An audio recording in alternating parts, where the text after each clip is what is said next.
Tidak kenal tidak cinta. Oh, tidak kenal. Kok tidak kita cinta, di waktu muda sudah dikelilingin lukisan ya mau nggak mau interested toh. Betul. Kalau tembok Iya, gitu. rumah ini kosong, saya nggak kerasa tinggal di rumah. Oh ini saya harus punya, ini Avandi harus punya ini. Itu harus menggambarkan karena kan pribadi. Kepribadiannya. Kita tidak bisa menguasai semuanya. Ya toh. Nanti itu yang unik-unik semua itu saling melengkapi secara keseluruhan jadi lengkap. Tapi kalau sekarang orang itu beli lukisan untuk invest. Ini sudah jadi berapa ya? Ini sudah jadi berapa? Menurut saya itu sudah tidak murni. Makanya saya selalu bilang, kalau suatu karya seni, semua orang seneng, saya bilang pasti jelek. Gitu. Tapi siapa yang bilang seneng itu dulu.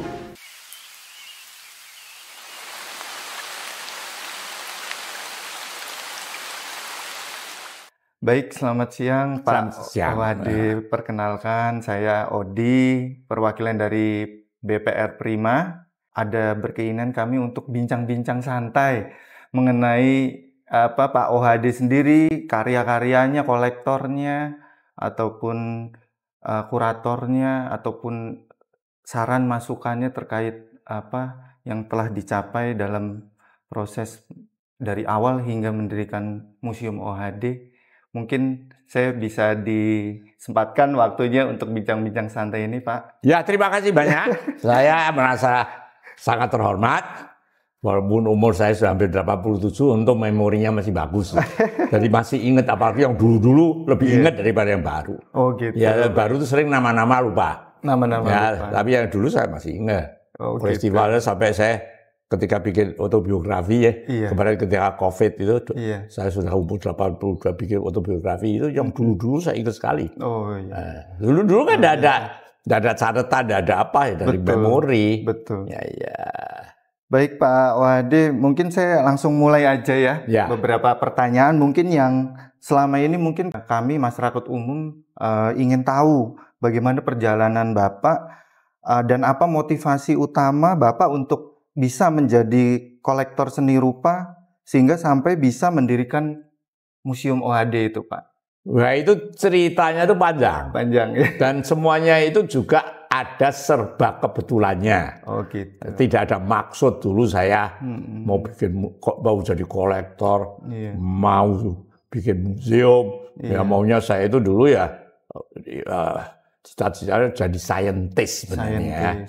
Tapi apa boleh buat ya, kita cuma bisa cita-cita ya, Tuhan yang kuasa. Betul. Sehingga akhirnya saya harus kembali ke sini dan sebagainya, ke Jogja, kenalan sama banyak seniman, nah akhirnya jadi berkoleksi seni. Tapi sebenarnya saya itu dengan seni rupa atau dengan lukisan, kalau kita katakan lebih dalam terminologi lebih sederhana, itu tidak asing.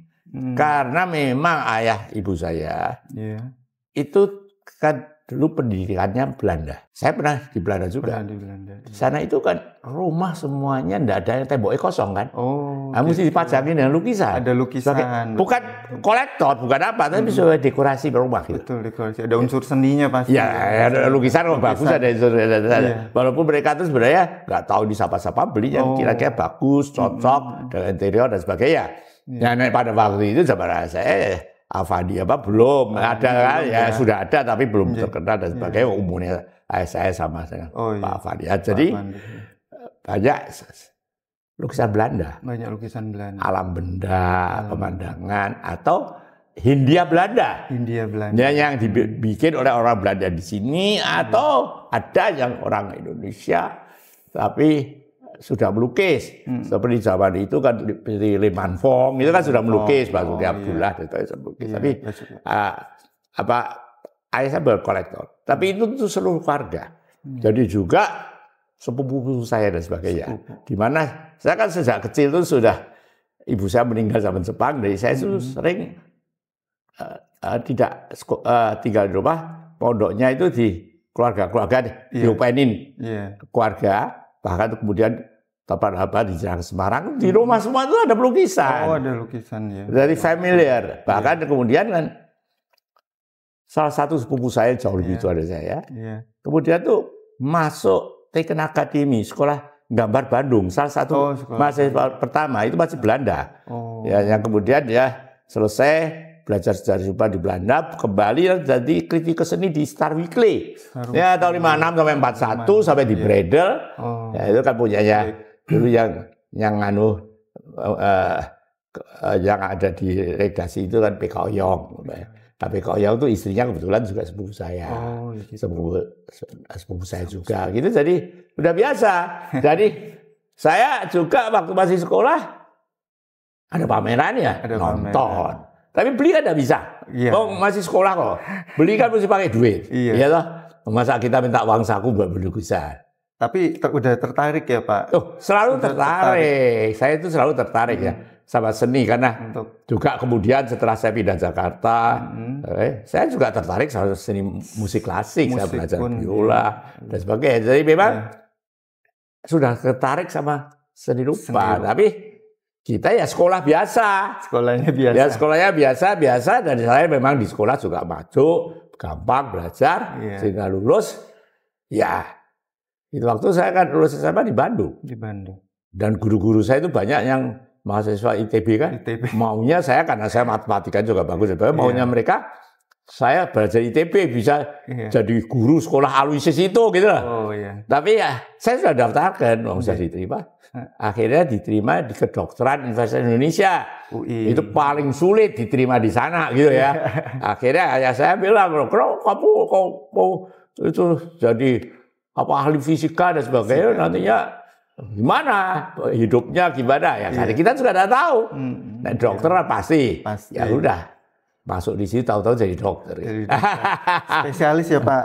Nah, dulunya saya dokter umum. Umum. Ya tahu nanti lulus saya balik sini kan. Iya. Nah pada waktu itu kan belum banyak dokter.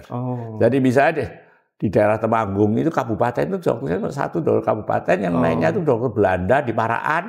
Gitu. Nah di situ ada poliklinik Katolik di Pasar Sapi itu, yang Balai Pembuatan Pancasila, yang dijalankan oleh seorang dokter Jerman, dokter Urban. Dokternya itu kemudian sakit pulang. Nah, saya keluarga Katolik. Saya keluarga Katolik, bahkan sepupu saya itu banyak yang jadi biarawati. Bahkan biarawati di Odo itu. Saya diminta untuk bantu. Bantu. Charity. Masuk keluar desa sabun hari, pasiennya itu enggak bisa bayar semua. Semua dikasih obat, dapat obat sampel-sampel dari luar negeri, kita pilihin, kita tukarkan dengan generik supaya dapat lebih banyak. Gitu. Jadi berapa tahun sampai gestok. Ya ada kepuasan dalam arti bisa membantu orang gitu. Tapi saya itu sebenarnya memang cita-citanya itu mau belajar terus lebih tinggi. Selalu menimba ilmu ya Pak. Menimba ilmu, dan itu juga cita-cita ayah saya. Makanya ketika gestok sebagai nggak karuan di sini, ayah saya menyuruh saya belajar lebih tinggi ke Belanda.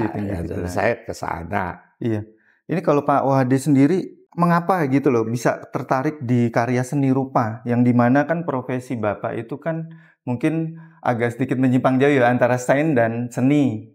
Apa poin utamanya yang itu kan hati tertarik itu kan kebiasaan. Tidak kenal tidak cinta. Tidak kenal kalau tidak kita cinta, di waktu muda sudah dikelilingin lukisan, ya mau tidak mau interested toh. Betul. Kalau rumah ini kosong, saya tidak kerasa tinggal di rumah. Ya toh? Iya, betul. Mana mau lihat satu kalender gantung pun di sini nggak ada. Sayang temboknya saya. Iya toh. Orang lain tak kalender, foto keluarga beda ada.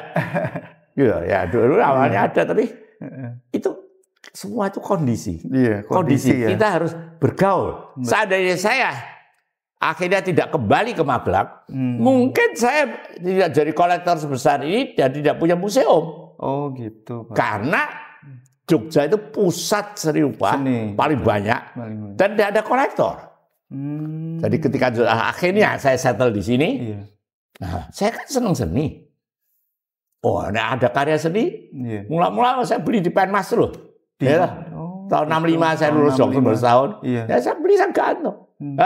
Ditawari deh saya beli, akhirnya, ini ada yang beli lukisan di Magelang, diregutuk sama seniman. Harganya pun bervariatif itu saat itu, Pak. Nah, ada harganya semaunya kita. Oh, gitu. Murah banget, saya beli cuma 10 perak kok dulu.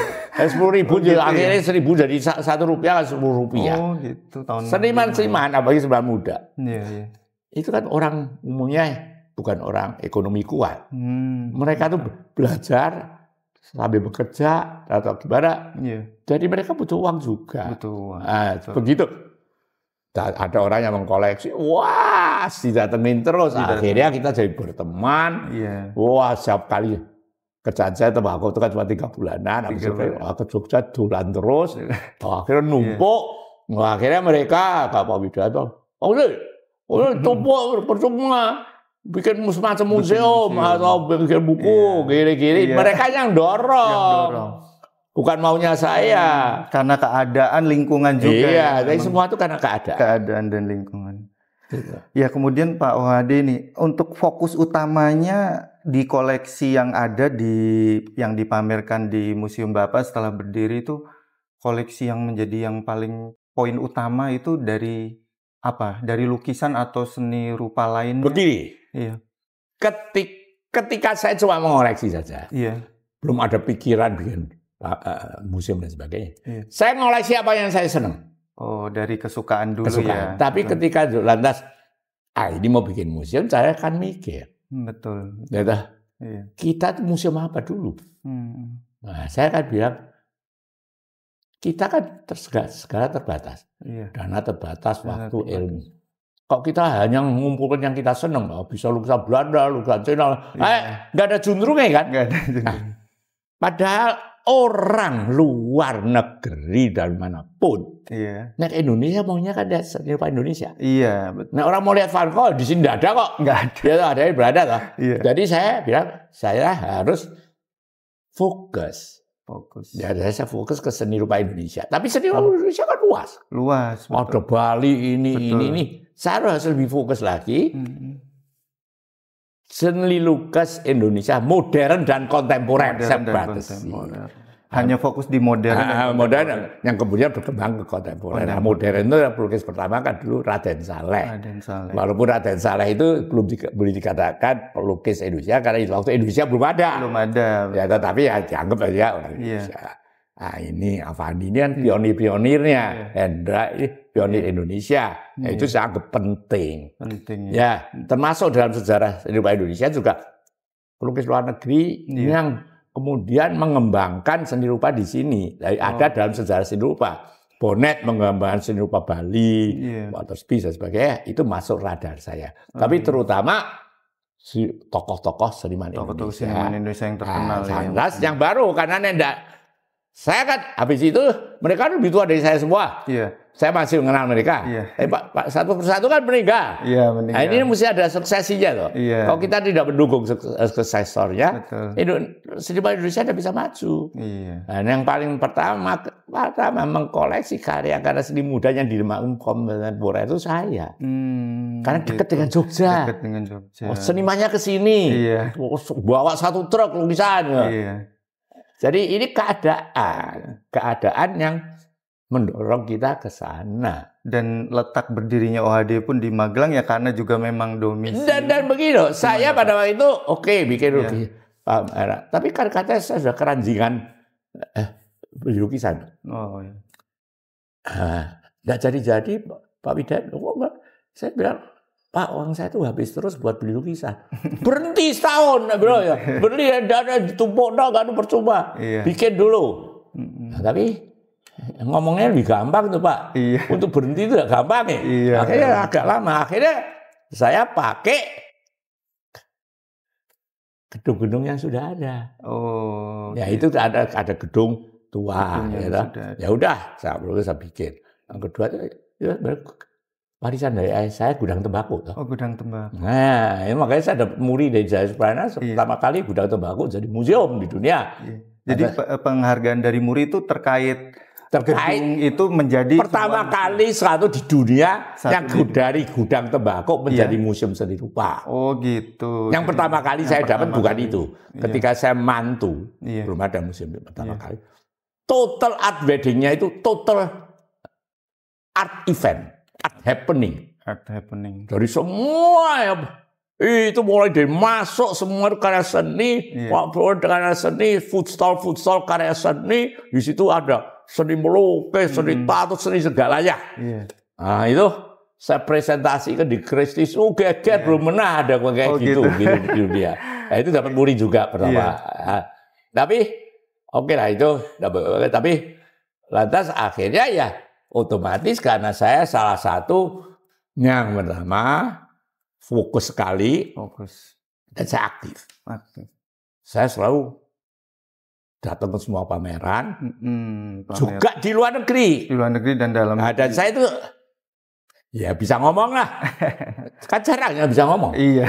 Jadi di sana ada orang Indonesia yang kolektor disuruh ngomong mesti saya. Iya. Dan saya bahasa Inggris lancar. Saya bisa ngomong bahasa Inggris, bahasa Indonesia bisa dua-duanya. Jadi kayak perantaranya ke sana ya. Jadi akhirnya kan walaupun banyak kolektor gede-gede di Jakarta dan sebagainya, tapi mungkin nek ngomong tidak bisa sesemangat saya loh, menggebu-gebu gitu loh. Itu memang karakter saya. Sampai sekarang nggak ada yang bisa menggantikan gitu ya. Selalu saya panggil, diundang ya, kau suka kali ini dan sebagainya. Jadi makin terkenal. Akhirnya ketika Singapura Museum membuat, mereka ke sini.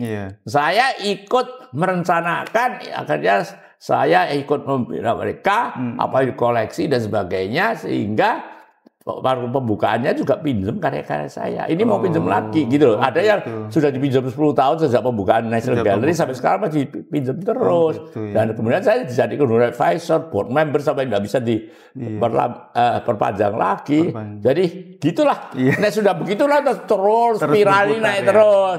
Tahu-tahu umurnya udah lansia paripurna, ya toh. Mau berapa mau ya, Tika harus lebih jaga kesehatan. Karena ini bisa semua karena kesehatannya bagus kan? Iya. Kebetulan saya itu kan juga pencinta dansa, musik.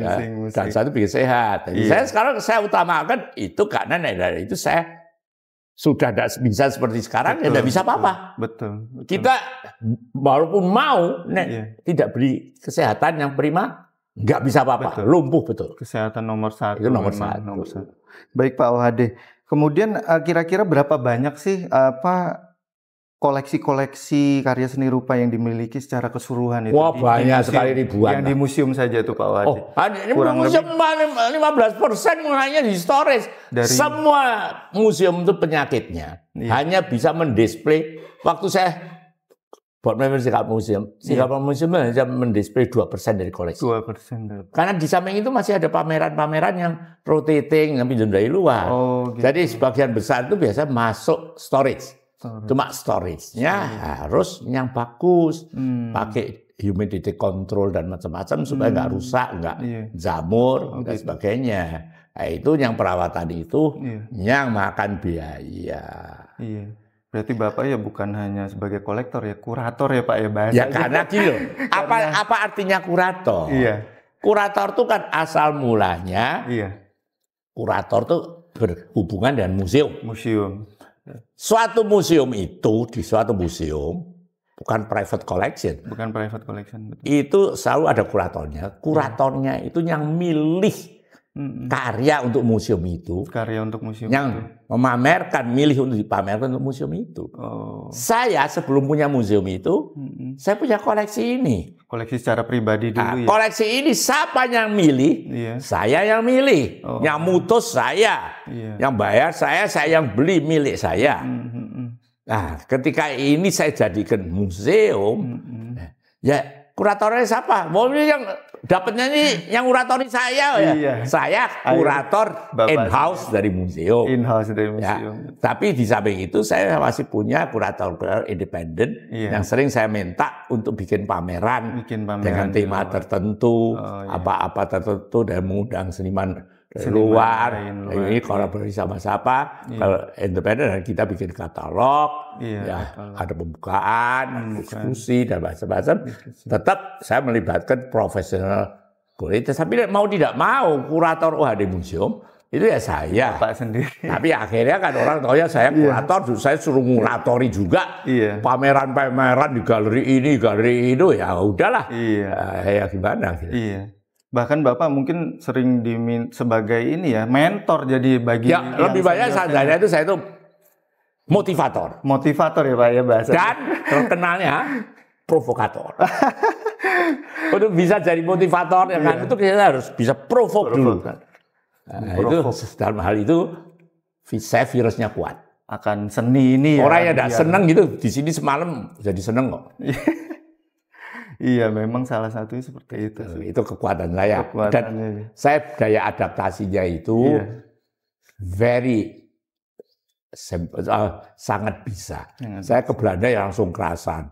Saya dari punya orang-orang profesor universitas langsung jadi ngerjain kerjaan tembakau warisan saya, hubungannya sama petani yang buta huruf ya bisa. Bisa ya. Nah, ya. Kemudian ini Pak Wade, karya seni apa yang paling bermakna ataupun yang paling berkesan dan punya nilai tersendiri secara pribadi bagi Pak Wade sendiri? Sekarang sebenarnya begini ya. Orang kan bilang seni itu karya seni itu kan subjektif. Ya toh, itu kan perasaan, itu kan selera. Memang subjektif, tapi tidak sama sekali subjektif. Nek tentang kualitas itu ada objektivitasnya. Ini yang kamu membuktikan begini ya. Ada penjurian. Nah, lantas yang jadi juri ini memang ahli-ahli seni rupa. Ada juga yang bukan ahli seni rupa, ahli sastra. Saya berkali-kali jadi juri juga di luar negeri. Nah, masuk banyak kan? Ratusan. Kita milih dulu mana yang didis. Itu satu suara kok. Jadi kan ada objektivitas. Jadi kita sudah biasa menggeluti seni itu kan langsung lihat, oh ini enggak kualitas gitu. Enggak kualitas. Makanya saya selalu bilang, kalau suatu karya seni, semua orang seneng, saya bilang pasti jelek. Tapi siapa yang bilang seneng itu dulu. Tapi sudah nanti memilih 1, 2, 3 di situ selera mulai dan pengalaman sampai itu mulai naik. Kemudian Pak Wade nih, kira-kira mungkin apa pesan Bapak untuk para generasi muda ini ya, agar timbul kepedulian ataupun care ya dalam melestarikan karya-karya seni rupa terutama yang Bapak sukai ini akan koleksinya ini Pak. Begini Pak, menurut saya ini masyarakat kita ini tidak hanya di Indonesia, di seluruh dunia. Makin apa itu makin materialistis. Seniman muda, kolektor muda. Itu kalau zaman dulu, zaman saya. Lukisan tidak punya nilai investasi kan. Seniman itu melarat semua, mau jual susahnya tidak karuan, ya dia jual ya begitu terus saja. Mau investasi gimana? Ya itu karena kesenangan dan hubungan baik dengan senimannya. Tapi kalau sekarang kan orang itu beli lukisan untuk invest. Ini sudah jadi berapa ya? Ini sudah jadi berapa? Menurut saya itu sudah tidak murni. Ya memang dalam dunia seni rupa itu ada pembagian wilayah. Produsennya itu senimannya kan? Konsumennya, end usernya kolektor. Museum. Nah, di antaranya itu ada yang memasarkan, itu ada dealer, galeri dan sebagainya. Tapi seharusnya semua itu bertindak profesional, tahu tempatnya. Ya kalau galeris itu ya ini loh, dia harus ngasih memberikan yang terbaik pada kliennya. Tapi sekarang galeris ngerangkap museum, ngerangkap yang terbaik diperiksa di hold sendiri. Yang ditawarkannya jelek kan? Nah, ditawarkannya bagus, untuk masa museumnya atau koleksinya jadi jelek. Kan konflik of interest. Nah, di sini campur aduk. Jadi kurator ikut terlibat dengan balai lelang, terlibat dengan museum dan ini jadi kacau. Gitu. Seharusnya itu sesuatu harus profesional, ada bagiannya masing-masing yang diperlukan semua.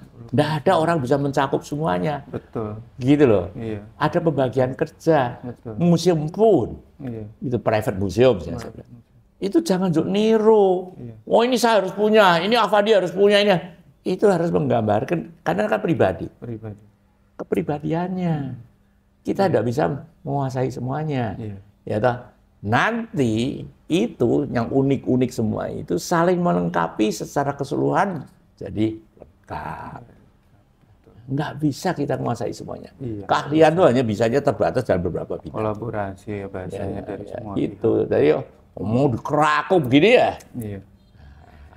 Kemudian Pak Wadi mungkin ini waktunya mungkin yang terbatas. Ya. Kalau dari silsilah keluarga sendiri selain Bapak kan profesi di kedokteran ya. Ya. Itu apakah ada bidang lain mungkin di wira swasta, usaha? Ini sebenarnya banyak, tapi dulu yang dari generasi saya itu, iya. Itu zaman kan dulu masih susah ya. Oh, yang paling aman kalau jadi dokter. Jadi dokter. Jadi keluarga kita tuh keluarga dari UI. Iya. Semuanya itu pada umumnya yang bisa masuk ke dokter belajar kedokteran. Betul. Yang belajar di Belanda, mana ada dokter gigi. Prestis, itu aman, aman dan dokter prestis. Prestis. Ya. Tapi sekarang kan tidak. Anak saya suruh belajar kedokteran tidak mau kok.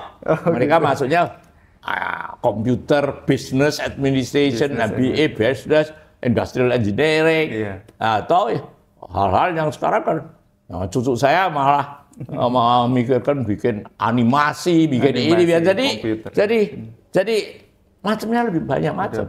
Iya. Nah, misalnya anak saya itu satu tuh dia belajar di ilmu ya sebenarnya teknologi ya. Tapi masa dia tuh belajar tuh ya biasanya industrial engineering kita masih tahu. Iya.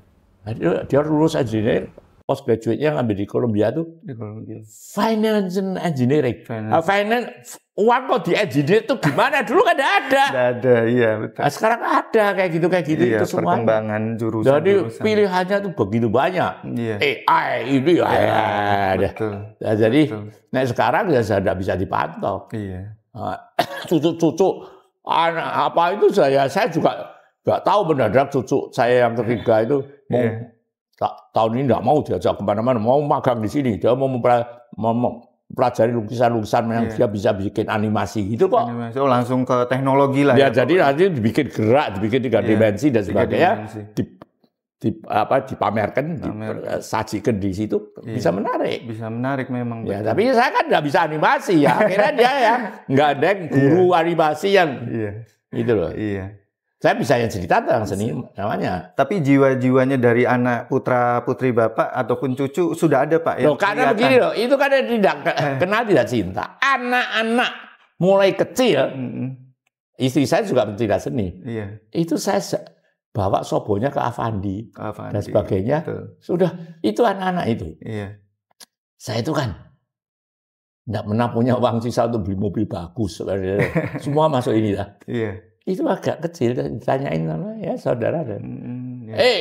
Tapi Avandi mereka sudah lihat di rumah kan, sering ketika Avandi. Kamu pilih Mercedes atau Avandi, dua-duanya teriak Avandi gitu kok. Berarti jiwanya sudah. Mereka itu sekarang kolektor juga. Kolektor. Dan mereka juga menyayangi karya seni, tidak gampang jualin karya-karya bagus. Betul. Itu yang paling penting untuk supaya legacy ini bisa terus berkelanjutan. Itu mereka tidak ada yang pencinta seni, bahkan saya tahu adanya seniman besar bukan pencinta seni dijualin gitu loh. Dijualin. Nah, habis gitu. Saya kira mereka ya yang kita harus usahakan supaya mereka juga mata pencariannya bagus, income-nya cukup sehingga untuk menghidupi mereka dan anak tidak perlu jual karya. Dan memang ada kebutuhan, ya mau tidak mau gimana lagi. Tapi tidak bisa malah berlebihan, bisa memperkaya koleksi museum, begitu loh. Betul, mengembangkan. Berkelanjutan lah. Iya. Sustainable. Betul Pak. Ini kita mungkin waktunya kayaknya perlu memang lebih banyak nih Pak. Oh iya. Karena sebenarnya kita senang ini dengar. Semua senang kok. Semuanya betah ya. Semua ada banyak kok. Iya banyak yang ingin kita tanyakan mulai dari sejarahnya Bapak dulu awalnya dulu. Cuma memang mungkin waktu nanti jika ada kesempatan lain kali bisa kita lebih lebih intens lagi, Pak. Ya, semoga ya profesi Bapak selain sebagai dokter ataupun kolektor, kurator ataupun motivator ya Pak ya. Bahasanya sekarang motivator ya. Saya bukan mentor ya tadi ya Pak ya. Ya motivator sebenarnya juga mentor juga.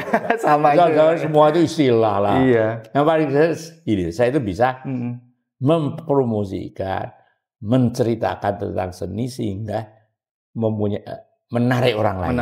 Itu yang paling penting. Betul. Gitu.